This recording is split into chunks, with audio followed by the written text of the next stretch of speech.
नमस्कार। आप सुन रहे हैं द बॉलीवुड रेडियो और मैं हूं आपके साथ आकाश। दोस्तों, ये किस्सा हेमा मालिनी के उस सफ़र का है जिसमें बी ग्रेड फिल्मों की एंट्री होती है। आखिर क्या वजह थी कि तमाम हिट सुपरहिट फिल्में देने के बाद हेमा मालिनी को बी ग्रेड फिल्म में काम करना पड़ा और फिर उनके पास बी ग्रेड फिल्मों के ऑफर भी लगातार आने लगे। किसी शायर की गजल, किसी झील का कमल, तारीफों भरे ये अल्फाज जिस अदाकारा पर लिखे गए थे वो आज भी बिल्कुल वैसी ही हैं। उनकी खूबसूरती में जरा भी कमी नहीं आई।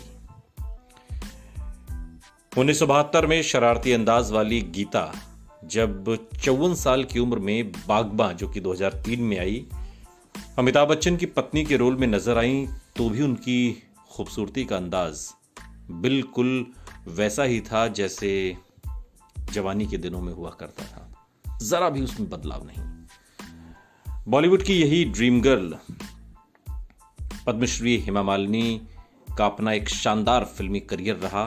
लोग सब उनके बारे में जानना चाहते हैं। बॉलीवुड एक्टर धर्मेंद्र के साथ उनकी लव स्टोरी और शादी दोनों काफी सुर्खियों में रही। लेकिन आज के इस पॉडकास्ट में हम आपको उनके मुश्किल भरे उन दिनों के बारे में बता रहे हैं जब उन्हें पेनल्टी भरने के लिए बी ग्रेड फिल्मों में काम करना पड़ा। ये उन दिनों की बात है जब पहली डिलीवरी होने के बाद वो काम की तलाश में थी और इसी दौरान इनकम टैक्स डिपार्टमेंट ने उन्हें एक नोटिस भेजा। इसके मुताबिक उन्हें 1 करोड़ रुपए जमा करवाने थे। इतनी बड़ी रकम एक साथ जुटाकर टैक्स भरना उनके लिए काफी मुश्किल था। इस पर वो धर्मेंद्र से मदद नहीं लेना चाहती थी और इन्हीं दिनों उन्होंने अपने पिता को भी खो दिया था। बड़े भाई की पोस्टिंग कोलकाता हो गई और छोटे भाई का बिजनेस ठीक नहीं चल रहा था, लेकिन जितना हो सकता था वो मदद को तैयार थे। फिर भी हेमा मालिनी की मुश्किल आसान होती नहीं दिख रही थी। उन्होंने अपना केस मद्रास से मुंबई ट्रांसफर करा लिया और यहां 2 सीए अपॉइंट कर लिए। जब उनसे सलाह ली गई तो सामने आया कि पेनल्टी भरने पर ही इस मुश्किल का हल हो सकता है। पेनल्टी भरने के लिए पैसों की जरूरत थी और पैसा काम पर निर्भर था। उस समय चीजें कुछ ऐसी थीं कि बड़े बैनर उन्हें काम नहीं दे रहे थे और इसी बीच श्याम रल्हन की फिल्म का ऑफर उनके लिए आशा की एक किरण बनकर आया। रामकली इसी नाम से आई इस फिल्म में उनका डबल रोल था। हेमा ने मजबूरी में बिना कुछ सोचे समझे इस फिल्म को साइन कर लिया, लेकिन अपनी इमेज का ध्यान रखते हुए हेमा ने श्याम रल्हन से गुजारिश की कि फिल्म के पोस्टर शहर के बाहर छोटे सिनेमा घरों में ही लगवाएं।